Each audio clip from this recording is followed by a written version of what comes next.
পাখি শিকার করা কি ইসলামী বিধানে হালাল?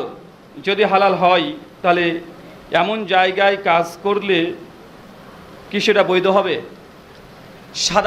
স্বাভাবিকভাবে পাখিকে নিশানা বানিয়ে তাকে হত্যা করা ইসলামে জায়েজ নয়। সুনান ইবনে মাজার একদম কিতাবুস সুন্নাহ অধ্যায়ের 44 নম্বর হাদিস থেকে পরপর পড়তে শুরু করে দিবেন।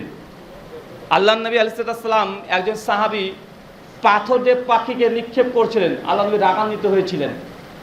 তাই যে কোনো পাখিকে আপনি শিকারের উদ্দেশ্যে মারবেন বা গান প্র্যাকটিস করার জন্য মারবেন, ইসলাম এটা কি জায়েজ নয়। পাখিকে খাঁচায় বন্দি রেখে স্বাভাবিকভাবে বাড়িতে পোষা এটাও জায়েজ নয়। যদি দায়িত্ব নিতে পারেন যে না পাখির আপনি তাকে খাদ্য দিতে পারবেন, তার দায়িত্ব দেখভাল করতে পারবেন, সেক্ষেত্রে বৈধ হতে পারে, তবে পাখিকে বদ্ধ রাখা এটা বৈধ নয়।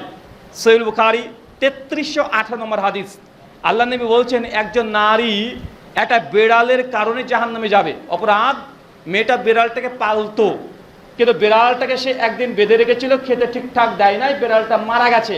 আল্লাহ নবী বলছেন এই মেয়েটা জাহান্নামে যাবে। কোথায় যাবে? কোথায় যাবে? জাহান্নামে যাবে। তাই যদি কোনো জন্তু পশু প্রাণীকে পুষতে চান, রাখতে চান, যে দায়িত্ব লঙ্ঘন করার কারণে সে যদি অস্বস্তি বোধ মনে করে, তার উপরে যদি অন্যায় করেন, জুলুম করেন, তো আপনি গুনাহগারের অন্তর্ভুক্ত হবে। ইসলাম কোনো চতুষ্পদ জন্তুকেও জুলুম করার অধিকার আপনাকে দেয় নাই। আল্লাহ নবী বলছেন যখন কোনো উটকে বোঝা দিবে, অতিরিক্ত বোঝা চাপিয়ে দেব না।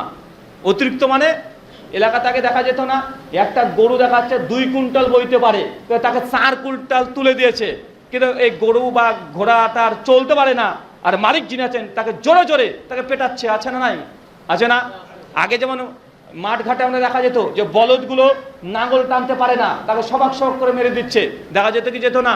1500 বছর আগে আল্লাহ নবী বলেছে যে না, পশুদেরকে এইভাবে নির্যাতন করা যাবে না, এটাও জুলুম, আপনি অন্যায় করছেন তাদের সঙ্গে, জিজ্ঞাসিত হতে হবে কিয়ামতের মাঠে। জি।